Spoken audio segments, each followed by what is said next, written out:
In today's video, I'm going to teach you how to set default notifications for events in Google Calendar. Having good default notifications means you don't have to manually set reminders every time you create an event. Once you set this up, every new event on that calendar will automatically follow the rules you choose, which can really help you stay on top of meetings, appointments, and deadlines. First, open Google Calendar in your web browser and make sure you're signed into the correct account. On the left-hand side, you'll see a list of your calendars, usually under a section labeled My Calendars. Find the specific calendar where you want to change the default notifications. This might be your main calendar, or it could be a secondary one you've created for work, personal tasks, or a shared project. Hover your mouse over the calendar name. You'll see 3 vertical dots appear just to the right of it. Click on those 3 dots.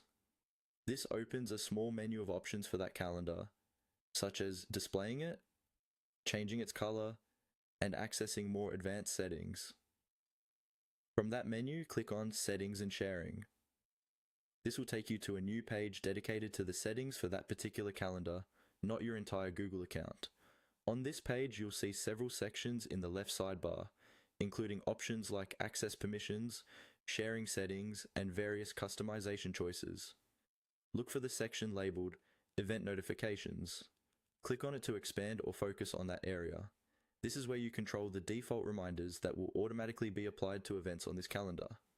Within the Event Notifications section, you'll see existing default notifications, if any. Here, you can change them to match how you like to be reminded. For example, you might prefer a notification 10 minutes before an event, 1 hour before, or even a day in advance.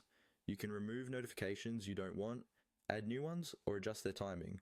Take a moment to think about your routine. If you often need extra time to prepare, consider adding a reminder several hours before, as well as one just a few minutes before. Once you've made your changes, they're saved automatically, so you don't need to click a separate save button.